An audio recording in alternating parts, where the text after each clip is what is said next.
Hi, welcome to the latest edition of Legal Quilts.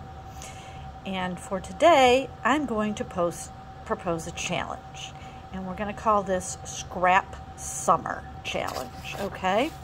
The idea is use up all your scraps. Well, not all, because we will never do that. It is, as I'm going along, I'm cutting blocks, pieces for blocks, whatever. I throw them into a bucket. This bucket is just a small sample. This is just the current bucket. There's a whole bag of stuff still. So what I'm trying to do is reduce the stash of fabric. It's a little bigger piece there. But you can see it's all different sizes and shapes and that sort of thing.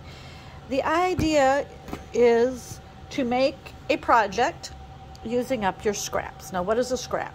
Anything smaller than a fat quarter is eligible. We just don't want a lot of the same fabrics in a quilt. I see a lot of quilts, quilt books, quilt patterns that are called scrap friendly or scrap quilts. And then you go in them and they say, take 3 yards of red and 4 yards of white for background. And, it's all the same fabrics in a quilt, and they call it a scrap quilt. Now, a scrap quilt uses up your odds and ends. So that's what we're going to do here. You can even use up your odds and ends of your batting and your binding. Okay? The idea is to do what you can to reduce the stash. All the piles of the scraps. Does this mean you can't buy more fabric? Don't be silly. We're quilters. Of course you're going to buy more fabric. But for this challenge, you want to use those pieces that you've been saving, that you've been cutting off, and you want to know what to do with them. And there's many, many things you can do with them. The basics, there's always log cabins. Always log cabins. The only problem I have with log cabins is you need contrast, light and dark. And so if you're not planning it out, what's light in one block might be dark in another. What's dark in another might be light in another. I personally did a whole quilt once that was blue and green. And they were both dark shades of those. But there was the contrast. It's a little hard to do. But remember, also with, this is a great little book, by the way, Log Cabin Basics. It has all kinds of variations in there too. Partial half log cabin blocks. There's all kinds of things you can do. So log cabins are always a possibility. And here's an entire quilt I used with a big center square of butterflies. And then I just sorted out and did light and dark. I decided those were kind of considered darks and these were kind of considered lights, and just ran it around until it made a lap-sized quilt. So you just made bigger and bigger, and gosh, I've got different sizes of blocks in here and everything. So it just so that's one. And of course, 4 patches is always a good idea. This is my Christmas one, and I got this offline from Semelia's mom, and you can just search for that. And she called it Twirling at the Disco, and you use 4 patches. These are just basic 4 patches that you put into 16. Just sew together till you get 16, and then you use larger squares, and you make a whole quilt out of that. And so this is my Christmas one that I call Rocking Around the Christmas Tree, because that one was scrappier than another one I did. Then there's also the lovely basic, I did a lot of these. You've heard of the 1600 or the race quilt? These are great. The reason it's called 1600 is that's about how many inches you use. So you can cut your strips into 16 inches, and then, oops, that was another one of those large log cabins, I think. Nope. Where you just cut your pieces, cut your 2-inch strips, and then sew one long line till you get to 16 inches. The pieces can be any length, as long as they're 2 inches, and then you just do that race quilt thing where you just double them over, and that's a great way to use up your scraps. Gosh, now that I'm looking at this one, it's been floating around for a while, so I'm wondering. But this one, I had a lot of ones with words and hope. This is my hope quilt, because things were looking a little bleak. Goodness. Oh, yeah, I did do this. This is another one of those log cabin ones, where just giant log cabins. And I did words on one side and then other fabrics on another. So you can always do fun things like that. Okay, J. Michelle Watts. She is great for this, let me tell you, with her scraps. She says the scrappier the better. And again, this is another strip quilt. Now you do need some enough of one color to make some of these designs. She's got other stuff on her things, hearts and all kinds of stuff. Go to her website. She has some great stuff for using up her scraps. She really, it says jelly roll friendly, but believe me, the scrappier the better. She also has a new applique one, and it's not in color because I just printed it off of my black and white.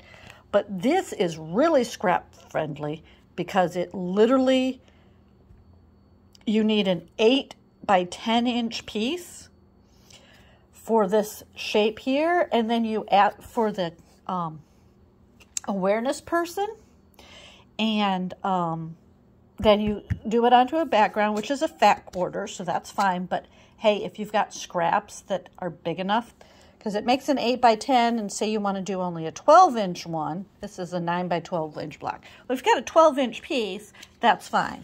And what's really great in here is she did this for cancer awareness, but ignore my handwritten note.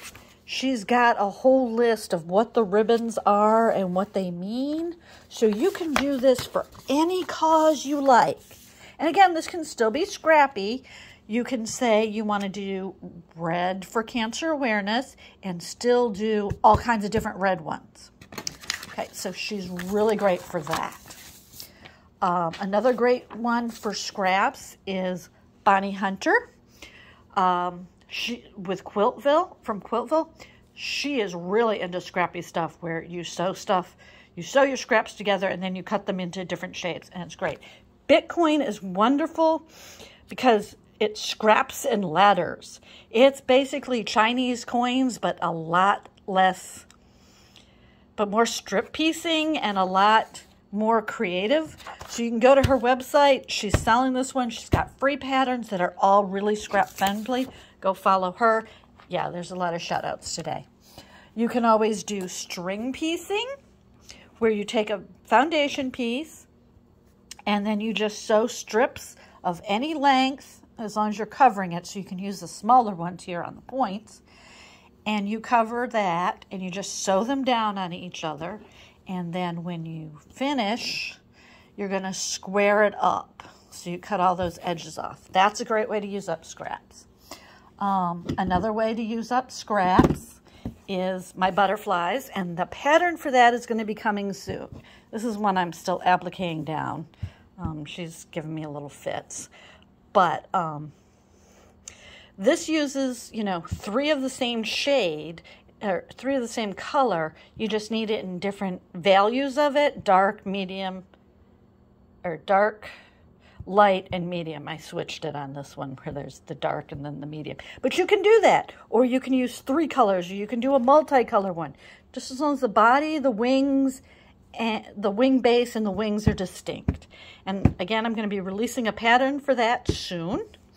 And I'm going to be selling kits on that, but we don't want to do that because we want to use up our own scraps. That's a good one. I'm appliquing those.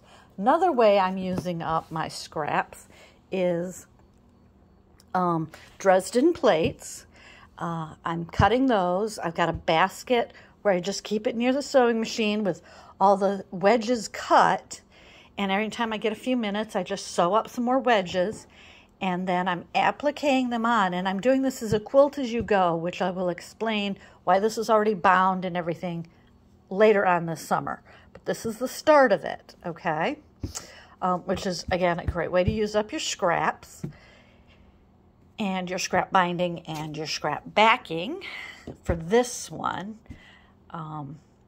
And the reason I'm mostly doing these 2 things is because those are small projects.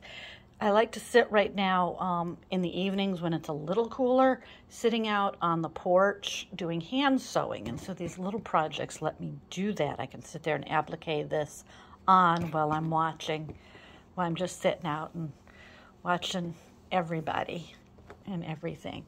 The other thing you can do is called a crumb quilt. This is really to use up those little scraps that you don't know what to do with.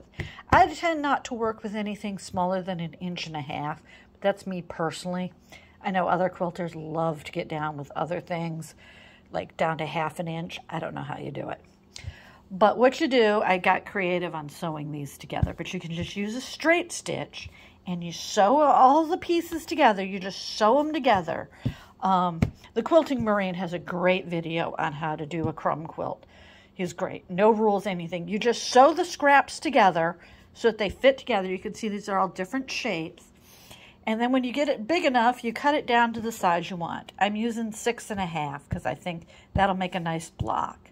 And that's your block. And then you can do other things with it. But that's one way to use up scraps. So, lots of ideas. So what I want to do is see at the end of this summer what... or throughout the summer, post here in the comments, post in my other social media what you're doing to use up your scraps. The only rule is it has to be smaller than a fat quarter, and it can be, and as unplanned as possible. Those are the only rules, but post it. Let me see what you're doing. Use the hashtag #ScrapSummer. All right, if you want to know what my other social media is, if you look in the corner, there's the copy at the end of this video is a QR code as the copyright. That has links to the web store and all of my social media. I felt that was easier than flashing you stuff every time I do one of these. So please leave things in the comments. The QR code will also be pinned in the comments so you can find it easier too. So please leave comments here on my other social media. I want to see what you're doing, questions, ideas. Let's all share, and I will see you next time.